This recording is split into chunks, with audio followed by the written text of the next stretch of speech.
Hello, my name is Lee Hannigan. I'm a Senior Specialist Solutions Architect with Amazon DynamoDB. In this video, I'm going to show you how you can pre-warm your DynamoDB table with our latest feature called Warm Throughput. Pre-warming your DynamoDB table allows you to prepare for sudden traffic spikes by ensuring your table or index is fully scaled out, ready to handle the load before any traffic surges may happen.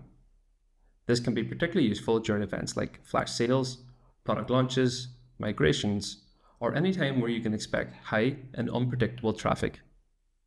By the end of this video, you'll understand how Warm Throughput can help you prevent throttling, minimize latency, and ensure reliability for your application during critical periods. DynamoDB is a fully managed NoSQL database built in the cloud to handle applications of any scale. It can scale to provide predictable performance even while making millions of requests per second. However, there are scenarios where pre-warming a DynamoDB table is necessary to ensure your application can handle sudden traffic spikes without delays. In situations like these, traffic can increase unexpectedly and outpace the automatic scaling mechanisms of DynamoDB. Pre-warming your DynamoDB table ensures that the necessary throughput capacity is ready in advance, preventing throttling, reducing latency, and maintaining a smooth user experience during critical periods. Warm Throughput is a flexible feature that can be applied to both provisioned and on-demand mode tables, enabling pre-warm capacity no matter which table you use. For this video, however, we'll focus specifically on how Warm Throughput can enhance performance in on-demand mode, preparing your table for sudden traffic spikes to maintain that seamless, high-speed operations. Let us start by understanding the characteristics of an on-demand mode table. On-demand mode was introduced in 2018 and is designed to make scaling as effortless as possible. As you can see, there's no limit, but you start at 0, and DynamoDB automatically adjusts to your workload.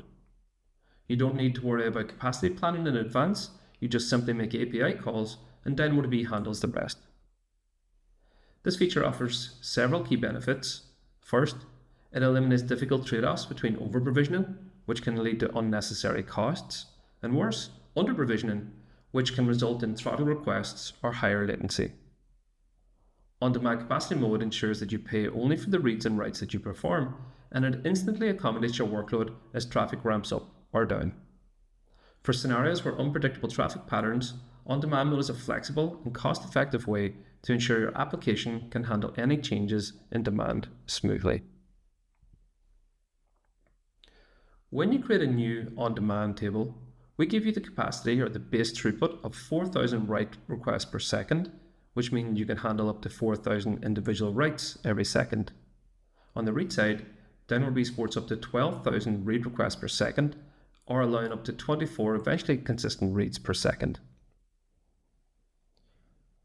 So let's understand how on-demand mode scales. On-demand mode supports up to twice your previous peak in throughput. So as your application's consumption on DynamoDB increases, you set these new peaks periodically. So when you elevate your traffic for a given amount of time, DynamoDB sets these new peaks, and under the hood, it scales up to meet them. This allows you to consume up to twice your previous peak within a 30-minute period. Another cool thing about DynamoDB is it does not scale down.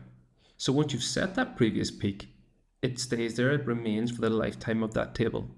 So let's imagine you had a flash sale where you got 1 million requests per second, but then for the remainder of the year, you had very little to no traffic on your table. That flash sale returns next year, and you can automatically hit that 1 million requests per second instantly.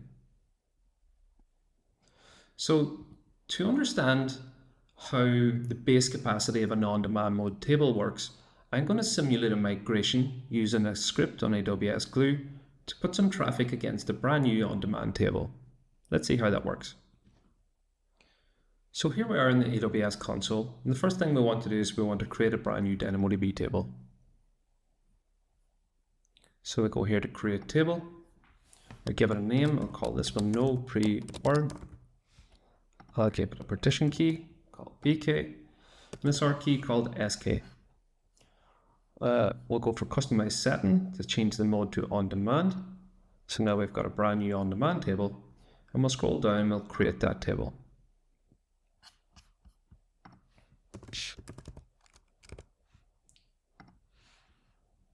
So a couple of seconds and that table will create and it's active.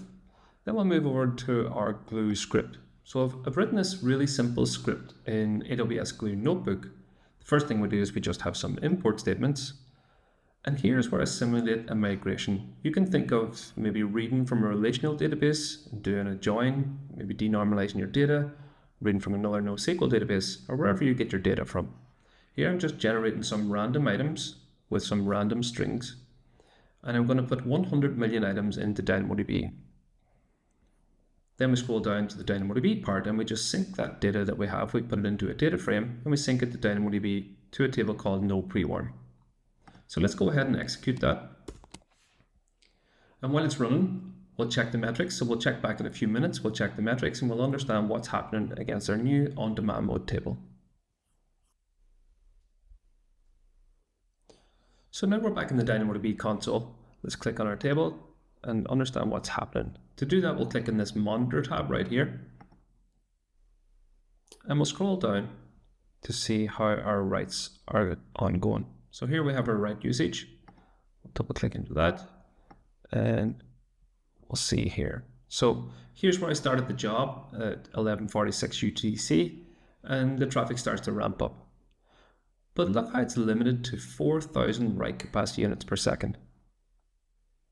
So it scaled up really fast, but it hit this wall at 4,000 write capacity units per second. So if you remember back to when we talked about the base capacity that an on-demand mode table gives you, it gives you the ability to do 4,000 write capacity units out of the box. So if we come out of here and go to our throttling requests, we can see that we're getting throttled anything that goes above 4,000 write capacity units. So DynamoDB with on-demand mode allows you to consume twice your previous peak within a 30-minute period. For us, we didn't wait for 30 minutes, we just went from 0 to as hard as we could write using that AWS Glue script. That resulted in a heavy amount of throttling, which would lead some people to believe that maybe DynamoDB can't handle the load that they're driving at it. So that's where warm throughput comes in. Let's first understand what warm throughput is, and then we'll rerun our migration with our table enabled and pre-warmed via warm throughput. So warm throughput refers to the number of read and write operations your DynamoDB can instantly support. These values are available by default for all provisioned and on-demand mode tables and represent how much your tables have scaled based on historical use. If you're using on-demand mode, or if you update your provision throughput to these values, your application will be able to issue requests up to those values instantly. DynamoDB will automatically adjust warm throughput values as your usage increases. However, you can also increase these values proactively when needed, which is especially useful for upcoming peak events like product launches or sales, or in our case, migrations. DynamoDB can scale to support table and workloads of virtually any size and throughput. For example, on-demand mode can scale to double the previous peak within 30 minutes and will continue to allocate more capacity as your traffic increases. However, as we've seen in our previous result, throttling can occur if throughput exceeds twice the previous peak within that 30-minute window. For planned peak events, where the request rates to DynamoDB table might include increases of 10x or 100x, you can assess whether the current warm throughput is sufficient to handle the expected traffic, or if we need to increase it proactively. So if we think back to our brand new on-demand mode table, we got that current capability of 4,000 write capacity units per second. Here you can see we tried to consume well beyond that 4,000 write capacity units, and we've seen the throttling in our CloudWatch metrics.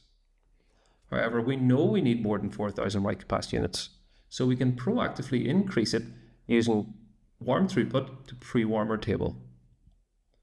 That would result in hopefully something that looks like this. So we pre-warm our table to handle a peak of 40,000 write capacity units per second. So we expect to consume no more than 40,000, so we think 40,000 is a good bet for our migration. Let's see how that looks in the next migration simulation.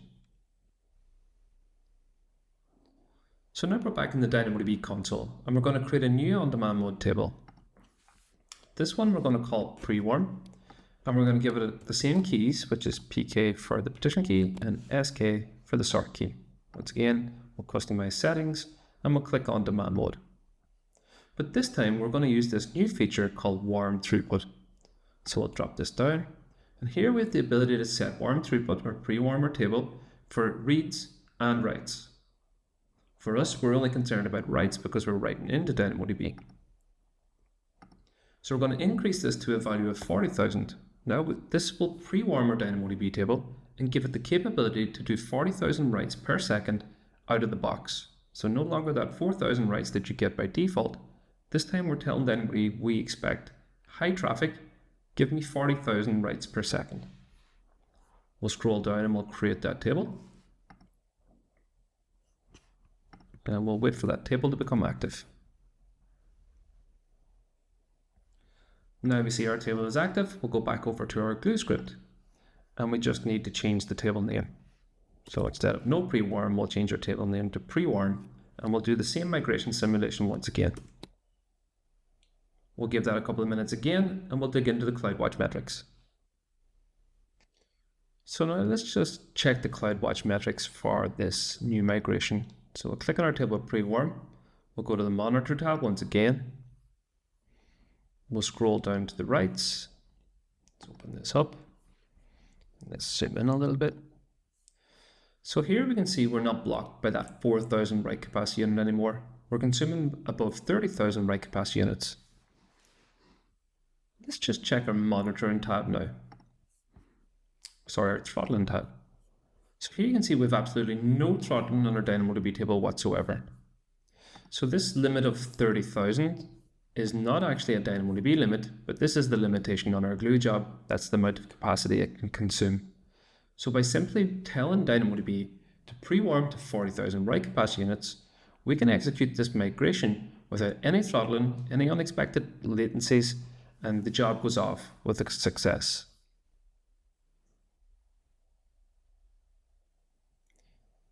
So now let's see what more we can get from warm throughput. So if we go to additional settings on the top right for this table, we can scroll down and we can see our warm throughput settings.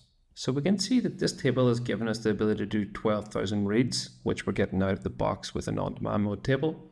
But then we can also see the 40,000 writes that we explicitly mentioned when we created the table. Now you can increase these at any time. So I can go in here and set the reads to, for example, let's imagine we expect 30,000 reads as well. We can save that. And under the hood, DynamoDB begins to scale up the table asynchronously. So it will take a few minutes to create, but when it's creating, you'll see it in this updating status. Likewise, if we go back to our pre-warm table, which we didn't use warm throughput for, we can see the warm throughput values. So here it's saying it's 12,000 reads and 4,000 writes, exactly what you get out of the box with an on-demand mode table. These will increase proactively, so as your demand increases, so as you slowly scale this table up, warm throughput will also scale up to reference the table's capabilities. That means if you have existing tables and you expect a large surge in traffic due to an event like the flash sale or a migration or other things that we mentioned, you can check your table's current capability, and if you don't think they meet your expectations, you can simply edit it. Click on the warm throughput settings and we can give this one 40,000 write capacity units as well. So warm throughput allows the ability to understand what a current table's capabilities is, but it also gives you the ability to pre-warm it if it doesn't meet your requirements. That warm throughput is supported in the console, like you can see, in the AWS CLI, and supporting SDKs, and also through infrastructure as code, such as CloudFormation and CDK. Thank you for taking the time to learn about DynamoDB's new warm throughput feature. As we've seen, warm throughput can significantly enhance your table's readiness for sudden traffic spikes, helping you to avoid throttling, minimize latency, and ensure a seamless experience for your users. My name is Lee Hannigan. I'm a Senior Specialist Solutions Architect for Amazon DynamoDB, and I'll see you in the next one.